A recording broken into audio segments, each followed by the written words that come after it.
L'Organisation mondiale de la santé vient de déclarer la pollution atmosphérique comme cancérigène. Ce n'est pas quelque chose de nouveau puisqu'elle avait déjà indiqué que les particules l'étaient. Cette fois-ci, ce qu'il y a de nouveau, c'est que c'est la mauvaise qualité de l'air sans identifier tel ou tel composant en particulier. Quand on parle de pollution de l'air, quels produits sont désignés? C'est le dioxyde d'azote, ce sont les particules fines? Alors là, en l'occurrence, dans ce diagnostic qui est fait par l'OMS, c'est l'ensemble, c'est la pollution dans son ensemble. Nous, on identifie bien entendu d'abord les particules et les dioxydes d'azote et puis l'ozone aussi en période de chaleur. Aujourd'hui, c'est vraiment les risques de cancer qui posent problème. Mais bon, il y a tous les risques sanitaires liés aux difficultés respiratoires, des risques allergiques, des difficultés que connaissent bien les allergologues et les personnes du monde de la santé et qui touchent en priorité les populations les plus fragiles, les enfants ou les personnes âgées. La Commission des comptes de l'environnement évalue le coût pour la sécurité sociale aux alentours de 20 milliards d'euros par an dû à une mortalité précoce, prématurée, liée à une mauvaise qualité de l'air. Est-ce qu'il y a de plus en plus de cas de décès prématurés à cause de cette pollution? Le chiffrage qui est fait est de l'ordre de 42 000 par an en France par an, 400 000 en Europe au total, qui seraient directement liés à une mauvaise qualité de l'air.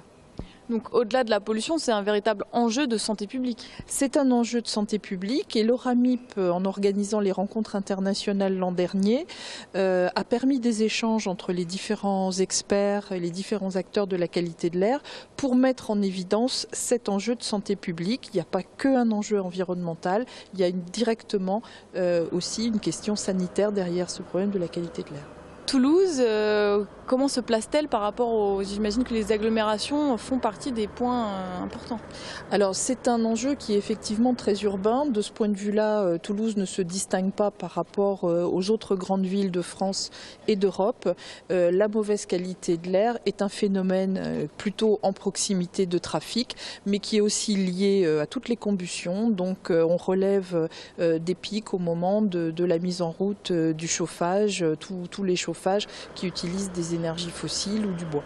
Le périphérique, par exemple, est une zone à risque. Alors, est-ce que les riverains qui habitent à côté du périphérique sont plus touchés que les gens qui habitent en centre-ville? L'ORAMIP fait et a d'ailleurs une convention avec Toulouse Métropole pour mettre en évidence les zones à enjeu, les zones où les populations risquent d'être le plus exposées. Ce sont des cartes haute définition qui permettent d'avoir maintenant une vision assez précise, quartier par quartier, des endroits effectivement où l'exposition de la population pourrait être un peu plus important qu'ailleurs aux périodes de trafic intense.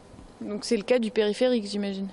Comme tous les périphériques de toutes les grandes villes, il y a effectivement une exposition un peu plus importante des populations. Aujourd'hui, ce sont les actes. Il y a d'autres manifestations à prévoir, notamment à Strasbourg.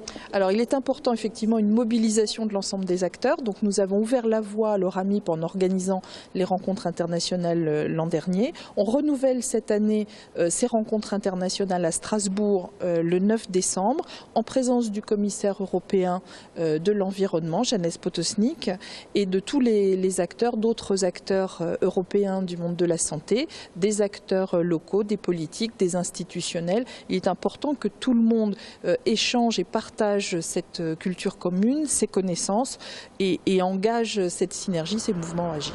Est-ce qu'il y a un classement en fonction des régions? Est-ce que c'est une région plus touchée que les autres? Non, il n'y a pas réellement de classement. Je vous le disais tout à l'heure, on sait qu'il y a des phénomènes qui sont plus urbains, mais il n'y a pas une ville plus qu'une autre qui va dénoter en la matière. C'est des choses, des constantes que l'on retrouve un peu partout. Et puis le milieu rural n'échappe pas forcément non plus aux problèmes de qualité de l'air. On travaille beaucoup et on fait avancer les choses à l'ORAMIP sur les questions des pesticides. On travaille aussi sur les pollens, on travaille aussi sur tout ce qui peut être de nature à dégrader la qualité de l'air. Et alors simplement, nous sommes au mois de novembre, est-ce que le pic concerne plutôt l'hiver, l'été? Alors il y a des pics de nature différentes, mais il est très clair qu'on observe en période de chauffe des pics journaliers au moment où à la circulation peuvent s'ajouter la mise en route du chauffage.